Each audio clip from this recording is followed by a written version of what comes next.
Welcome to Deep, the health marketing podcast. I'm John Mangano. In healthcare marketing, we usually focus on what makes our work different, navigating regulations, communicating with both patients and providers, and building trust in a complex space. But what can health marketers learn from the way other industries connect with their audiences? Sometimes stepping outside our bubble can reveal powerful new ideas. That's why I'm thrilled to welcome Jameson Fleming, editor-in-chief of MM+M. Jameson recently shifted from covering the broader marketing world to leading one of healthcare marketing's most influential publications. With his deep experience in media, creative, and messaging across industries, he brings a fresh lens to what we do every day. Welcome, Jameson. Thank you for having me. Tell me, what was your voyage to get here to Pharma? As we all have come from different places to ultimately land in this wonderful industry of pharma.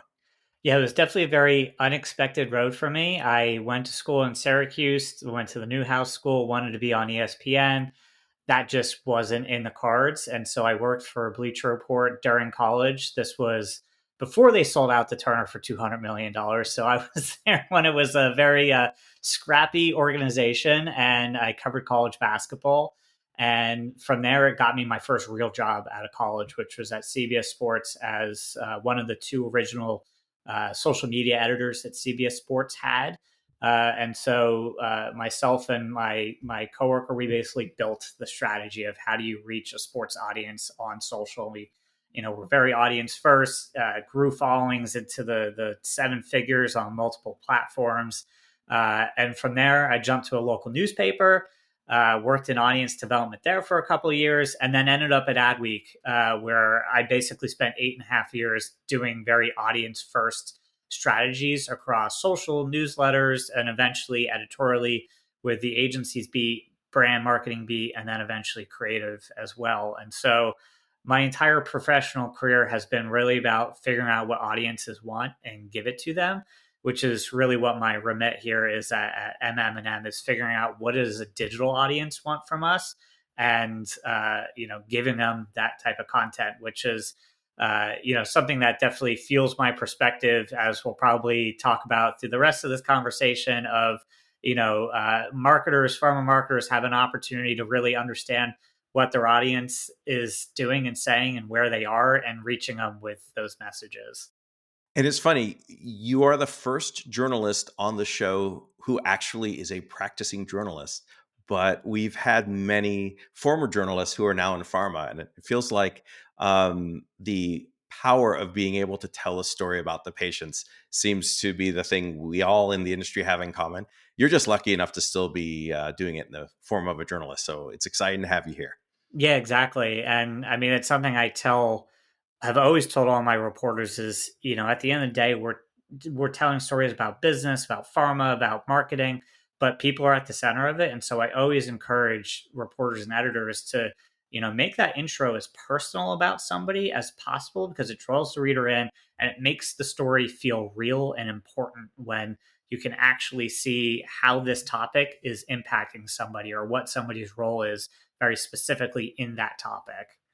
What are the things that are most interesting to you in terms of the differences in what you're seeing here versus in the rest of the world? The biggest difference is just the rules in which this industry has to play in. I come from a world covering general marketing, covering, consumer led agencies where the sky is the limit on the idea. I mean, no idea can't be done for the most part. If there's a will, there's a way. And so you see these magnificent, unbelievable creative ideas, things that you sit here and go, how on earth did anybody ever come up with that? And then convince the client, the brand to do it. And then you get to this industry and the rules are very defined. You've got a box that you can play in. You can try to poke holes in that box and you can work around the dimensions of that box a little bit. But for the most part, you know what your constraints are, and you have to come up with interesting, creative ideas uh, eh, to really execute your mission, which is to reach people, to try to push health solutions in one form or another to either improve lives or save lives. And when you look at the differences, do you think that comes as a detriment to the patients for whom we're marketing to, or um, do we end up finding a way and ultimately achieve the success we need in terms of getting patients to get the help they need? I mean, from my first 6 months in this industry, it definitely seems like, yes, it's at a detriment, but at the end of the day, these pharma brands and all these different, biotech, all these different firms that pushing one health solution or another seem to be pretty successful at it. I mean, we run across success story after success story of, expanding patient pools and, just blockbuster drug launch after blockbuster drug launch. And so something is clearly working in this industry. And, I think it comes down to the people in this industry are so well trained on what they can do. Um, that they always find the solution. I think where maybe there's room for improvement is there's just such a desire to just constantly hire people who know health and know the rules that you don't see as many hires coming from outside of health and getting that fresh thinking.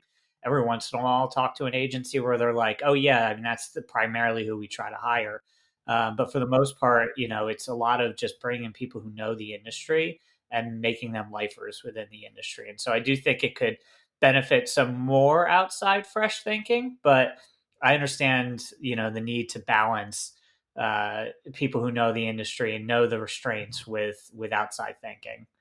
I think that's a good point. When you look at how we communicate, I mean, we all get into our habits and, dare I say, in a rut, right? We do things the same way we always do. We don't necessarily look for that difference. And I think we use potentially the box that we're in as the excuse. But I think there's a lot more we can do. What are the things that you're seeing outside of pharma that really offer an opportunity that, when you look at it, you say, God, we could be doing that. We should be doing that. Yeah, I mean, I think it's pharma has the biggest advantage, I think, of potentially any category, which is every single product you're advertising, whether it's a drug or a new insulin dispenser or what be it, impacts people on a very personal level and can change lives, alter lives, improve lives, save lives. And so that element of storytelling, I don't think shows up in this advertising as much as it could. When you think about consumer advertising, like, yeah, some products, like, people have a really deep, unique connection to them and it'll change their lives, but not to the extent that exists in health. And, when you look at the Super Bowl this year, Pfizer's ad year over year was dramatically better because last year they focused on, hey, let's celebrate our oncology, successes with an ad that was not personalized in any kind of way. Great song, love Queens. But other than that, it fell flat for a lot of people. And it showed up in the USA Today ad rankings. It was towards the bottom. It just people were upset to see Pharma in the Super Bowl like that. This year, they focus on a real story, a real kid, uh, and show his, kind of, his triumph over cancer. And it resonated with people extremely well. Were there still complaints that Pharma was advertising the Super Bowl and spending all that money? Yes. Were there groups that pointed out, like, hey, Pfizer, you could be doing more with childhood cancer? Yes. But at the end of the day, it spoke so much to the audience that I think the small amount of complaints that were out there about it were outweighed by the overall success of that ad. When we're looking at the perception of pharma ads, and I think there's always a lot of challenges and a lot of opinions as to whether pharma should be advertising or not. What are some of the things that we may be doing as an industry that we could benefit from changing? That's a great question. As someone who came in from the outside with my own questions around, you know, how I would want to cover this industry from my own perception of, yeah, I kind of questioned the whole long-standing idea of, pharma needing to advertise its drugs since this is only one of two countries in the world who does this. And the longer I've gotten into it, the more that I've seen the benefit and the value to it. A lot of it comes down to you really start to see the impact of these drugs changing lives and educating consumers. I think the best advertising does a great job educating consumers on conditions. I mean, there's definitely been, since I've been paying way more close attention to it, seeing ads that I look at my own health and go, oh, I might actually bring that up because I've experienced some of this stuff. And, I'm going to have an actual conversation because the ad was that good at educating what you should be looking out for. I don't think every ad that shows up on TV, played during every single ad block of ad supported TV that you see sometimes does that. But I think the best ones do such a phenomenal job of educating the audience on a condition that isn't a household name. There's plenty of things out there that, yes, the average person knows all about, but there are so many other conditions that people don't. I think the best advertising makes those conditions aware to people that they are more common than you may realize. Yeah, I think there's a lot of brand awareness that people just don't even attribute to the condition. And the reality of it is, unless you're a healthcare provider, you probably do not, or know someone who have the condition or have it yourself. You wouldn't know about most of these conditions, but I think everybody knows there are things like RA and all these things that hopefully will never touch them. But those who do appreciate it when they get that message. Yeah, absolutely. So you've been in the industry here at MM+M for 6 months, and Adweek is always in a very exciting place. When you think about the excitement that we can generate in pharma, where do you think we should focus as an industry and as marketers? I just want to see more breakthrough creative shared more widely. I think one of the biggest eye-opening things for me when I joined was we had the MM+M awards 2 months into my tenure or 6 weeks into my tenure. And, I'm going through editing all these stories of all these winners, and it's such great creatives, amazing ideas. And, I'm doing my job of trying to find links on the site to add backlinks to, some of the stuff that people want to read more on a case study about it. And, I looked at, we didn't really cover most of this stuff. And it was because a lot of this stuff doesn't appear to us, at least as journalists, until award submissions because it can't be pitched or it just doesn't get pitched. And so the perspective I kind of bring from my ad week days of we celebrated great creative. We sought it out, we looked for it, we wrote about it, we tried to give the inside story to it the best that we could. I want to bring more of that to MM+M because I want people to be able to read us and feel inspired, and be able to come to us on a daily basis and find inspiration because there is so much this industry can do and is doing. But I think it just lives in silos and lives quietly out there in the world and doesn't get talked about as much as it should be. And I think that requires a cultural shift among both agencies and their clients. Something I'm working on when I talk to pharma brands is, give us a little more insight into this work. Send it to us. Let us write about it. Let us, highlight it when it's good. Because at the end of the day, the mission across the industry is the same. It's to improve lives and save lives. Yes, you're trying to, increase drug sales. But at the end of the day, all these companies are in it to improve lives and save lives. And so there should be a collective mission to show off better work, in better places and bigger audiences to get everyone to that point of just better work overall. And I think it's so funny because when you look at non-health and non-pharma advertising, usually the marketing that moves us the most almost is adjacent to the product itself. It'll be the story of an athlete that is sponsored by a tennis shoe company, overcoming whatever personal challenges that they had, and those are always in the Olympics and other sporting seasons are always so well received and so moving. And in pharma, I would argue every product probably has 1,000 very moving stories as it pertains to how somebody's life was changed, how they had more time with their children, a million really good stories that this industry ultimately is driving. But we don't talk about them that much. Yeah, and it's a shame. I mean, I look at the advertising that Montefiore Hospital Systems has done around Christmas, the last few years, and in general, and it's constant, just incredible craft, incredible storytelling. Um, and that's the stuff that sticks with me, at least somebody who covers the industry, because it's so compelling to see somebody's story brought to life in a way that anyone who has ever experienced any of this or is about to go through it can relate to. And that is just so powerful. You mentioned when you talk to leaders in the industry, you often have ideas of how they could change things. Uh, Assuming some are listening now, what would be the top three changes that you would challenge them to make in the coming years? Oh boy, that's a great question. Um, I mean, I think the one is the obvious one that I've been talking about is just put the patients, forward more in your work.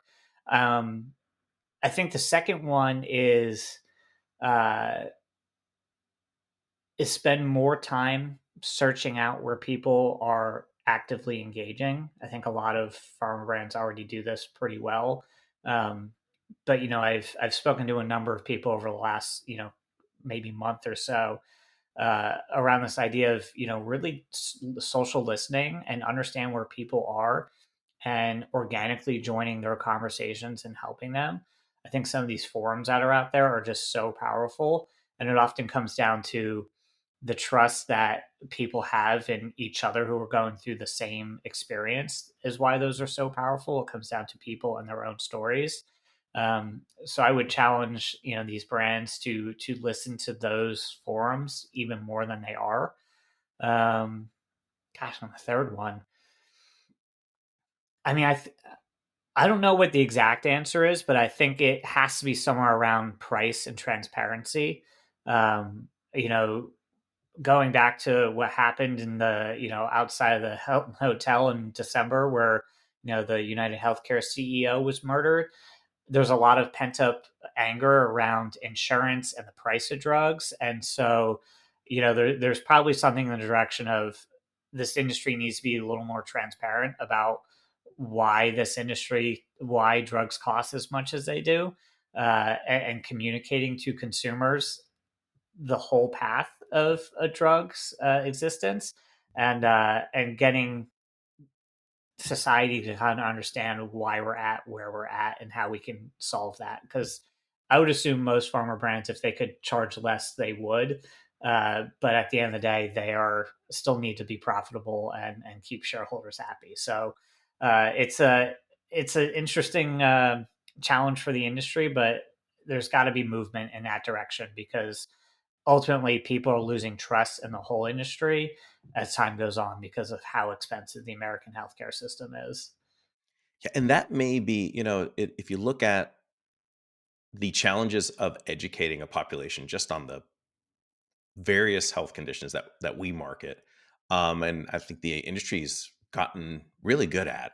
And I've been in the space for a while, and it wasn't that way when I started. Um, that brings up a good point. Maybe there is more education that can be done, whether it's through their advertising or other programs, in a similarly, even probably more complex environment of what makes a drug and what pricing is, and how we solve for all that. Because I remember, in 2020, during the pandemic, we started to really have a lot of faith in pharma. All of a sudden, vaccines and treatments were coming, and we were all looking to pharma to help us. And it really did increase, I think, the perception most everyone had about pharma at that very point. Um, Largely because we needed a solution, and that was everyone's focus. Now that seems, thankfully, so long ago, and people are focusing on everything else that's going on in the world, and there's a lot. um, and I think now it's just, hey, we're trying to pay our bills. We don't really, we kind of expect these kinds of solutions, and maybe we need to be reminded that we're just so lucky to have an industry that supports us this way. Yeah, I mean, I think we're at this kind of tipping point of people want change. Pharma has an opportunity to drive it, because I think there are definitely other factors in the system that lead to higher prices more than pharma's involvement does. And so, pharma has a chance to make a difference. If you see them fight whatever the Trump administration does with the IRA negotiations, ultimately, I think that's a bad look, for pharma right now. You know, those drugs out there that are on that list, they've got to work with the Trump administration on pricing, or else people are just going to lose faith in the industry more than they already have. You mentioned change, and there's a large degree of change going on in advertising, not about necessarily the messaging, but whether it's the media itself, as new environments like CTV and other things come up, or just how we do that marketing, whether on a one-to-one basis and how we message and everything else. How do you see the changes that are happening right now? Like, what are the top three changes? And how do you think pharma should embrace, adjust, or leverage them? I mean, the first one is just the fragmentation of the audience. Everybody lives in their own silos, and this is a societal issue that we have to figure out. Of everybody now gets what the algorithms think we want, and you don't get to see other perspectives. I mean, this isn't really a pharma issue because I don't know how they solve any part of that, but because of the fragmentation of media, everybody lives in their own little bubble driven by their algorithm, unless you're the kind of person who still seeks out and goes directly to websites for stuff. And so pharma has an opportunity of anytime they get that signal of like, oh, somebody's entering our bubble, that they need to be there and be prepared to give them the message that the person needs. So I think that that's one, is they just need to be better prepared for that. I think the second is something you mentioned, CTV. We just had a story in our most recent issue about pharma's relationship with linear TV, and it's kind of crazy that pharma still is spending exorbitant amounts of money on linear TV when connected TV gives you a better sense of who your audience is and gives you a better chance at driving interactions because of all the different interactive ad formats that are now out there on connected TV. And so a lot of other categories have made that shift, but pharma is staying true to linear TV, which yeah, is just very surprising to me. And so I think that's another huge opportunity, or a point of change that pharma can go chase. And I think those would be the main two that I'd be thinking about. When I talk about CTV, there's two pieces of CTV. One is I look at CTV as just TV. And I'm old enough to remember when internet marketing was new and they would talk about online ads versus offline, and there'd be entirely different departments. And ultimately now it's just one marketing department doing marketing. And I think with CTV, in a not too distant future, people will just be talking about TV again.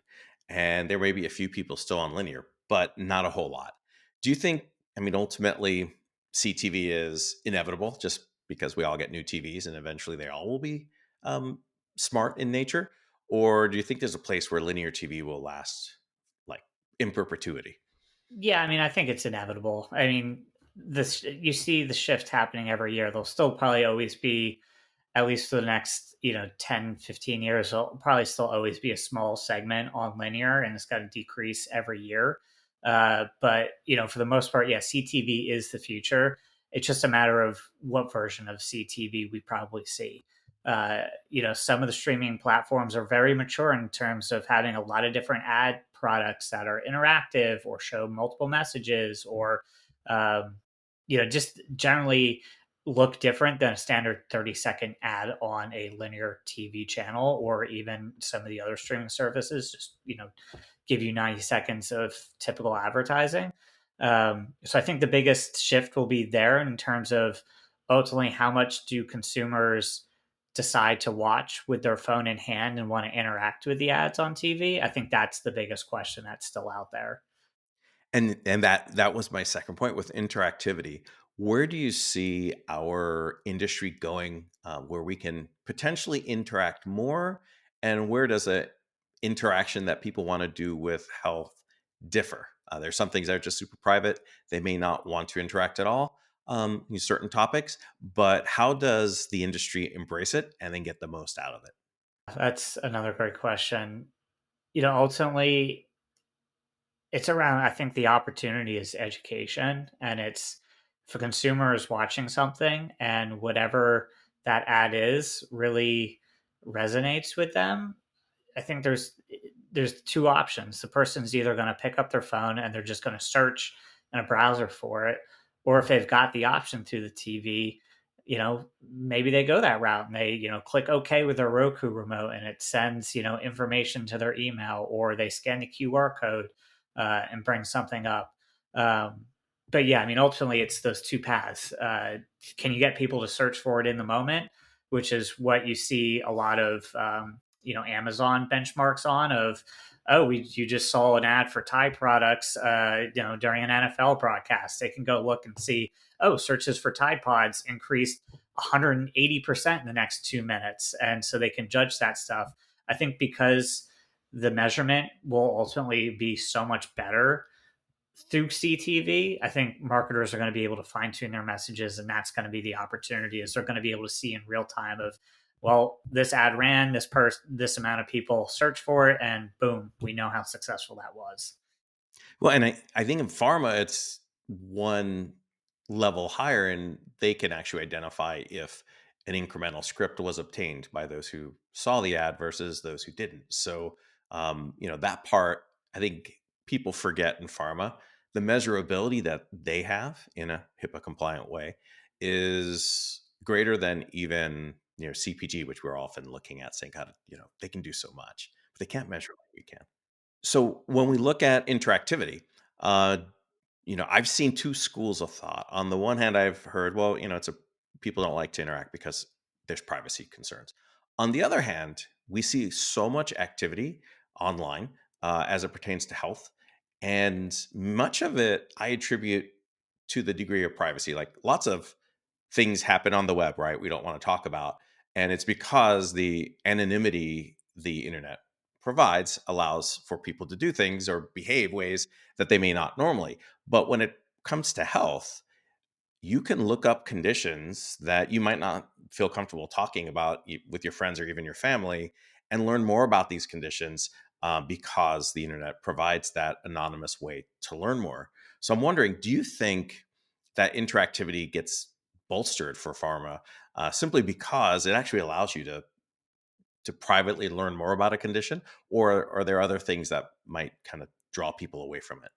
No, I think you're on the right track there. I mean, it's that private element, and I think people over time will become more comfortable with interacting with ads and also just, searching for things because ultimately, I think most people understand everything is connected and it'll figure out who you are anyway. So it's like if I don't interact with a Peacock ad, Peacock will eventually find out anyway based off of, an email being attached to whatever. And eventually it's going to end up in their data anyway that, I'm searching for some condition. And so, I think generally people over time are just going to become more comfortable knowing that data is essentially shared everywhere and all these brands, all these networks, everybody has the same information anyway for the most part.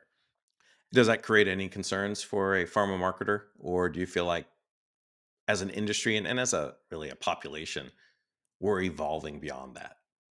I don't think it creates concerns for foreign workers. I mean, I think it makes their jobs more, easier over time if there's more data and there's more willingness to share this information. When it comes to people's health, they're private, but at the same time, they want to figure out what's happening to their bodies, and they're gonna go whatever path they can to get that information. Yeah, I agree. In the end, it's when you need help that you're willing to share things that you might not otherwise.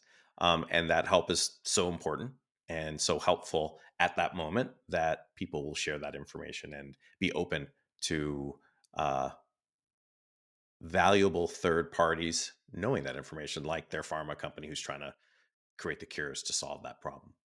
I mean, and ultimately, there is probably some education work that needs to be done by pharma in terms of there's certain demographics out there that aren't as open about their health as others. Men definitely are not as open about health as women. That's an education opportunity. You bring up a good point. There is a lot of legislation happening right now where the legislators are seeking to protect the privacy of individuals or populations. And one of the things that often they are saying is, well, you can't infer whether a person or a population group that you might be targeting would have a condition. But I've always felt like, I mean, that's the foundation of all marketing, right? You infer whether somebody wants to buy the Lexus based off of other things, and you market to them, and it just increases your chances of ultimately selling the Lexus if you're in the automobile world. In health, I almost feel like it's dangerous not to. So there's some legislators who are looking to uh, limit your ability to target based off of, say, ethnicity. But there are conditions like sickle cell anemia that only impact people who are of a certain ethnicity. So if you can't target to that ethnicity, you ultimately can't target for the condition in any valuable, meaningful way. So how do we balance those two things? And where do you think the the right place the industry should be will be? I mean, balance is the key word there. I mean, I think it's probably begins with educating lawmakers. I mean, I think we've seen in a number of hearings across a number of categories over the last few years, lawmakers not understanding the technology or the category that they're trying to legislate on. And so a lot of it, I think, comes down to educating those folks and making them understand that, if you rule that we can't do this, there's segments of the population that are not going to get the messages that they receive, and you're going to potentially cost lives. So, I mean, I think that's the number one thing, and that's not necessarily a marketer's job. That's probably pharma lobbies doing their thing to get that across. Um, so, I mean, I think that would be the big concern there, and I think that's less on a marketing suite to get that done. So where do you think the next steps are for pharma? Oh man, that is the hard question these days because at least from a USA standpoint, and I think there's a lot of question marks because of the government that's in place. We don't really know yet what RFK, if he's going to be friendly to pharma. Is he going to go after certain things in pharma but not touch others? When you look at a Trump presidency, he's been populist about drug prices, but the GOP has not been. And so there's a lot of butting heads in terms of philosophies in Washington when it comes to pharma. And so I think pharma has a very interesting road ahead. There's a lot of waiting to see where they can shift and what will be shifting over the coming year. Um, so, I mean, I think, I don't know what the best answer to that is other than wait and see over the next 6 months to see how this all unfolds. So, on the off chance a legislator is listening to this podcast, what would the advice you give them in terms of changes that they could be facilitating in the next session or two? I mean, I think pharma in general will start there. I think it's just more transparency around pricing. I think that's the biggest thing that would impact the most people is getting a better understanding of why our healthcare system is as expensive as it is, and chasing solutions to get there. I don't think that solution is limiting advertising. Yes, brands spend an exorbitant amount of money marketing drugs, but at the end of the day, I think banning advertising or banning DTC advertising, which is something RFK has talked about, I don't think that's the solution here. Um, so I would advise against that. I think there's been a number of times in the past where that bill has been pushed in Congress and it's gone nowhere. I think most legislators understand it's gone nowhere for many reasons. So yeah, my advice would be go after transparency, and don't touch DTC marketing.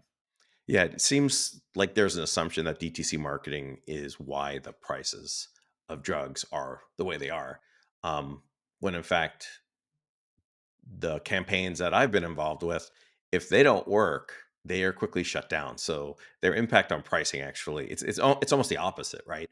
Um, the the sales and the use of a brand actually fuels the marketing, which then fuels more usage. And if it's not driving more usage, then it's not going to be done.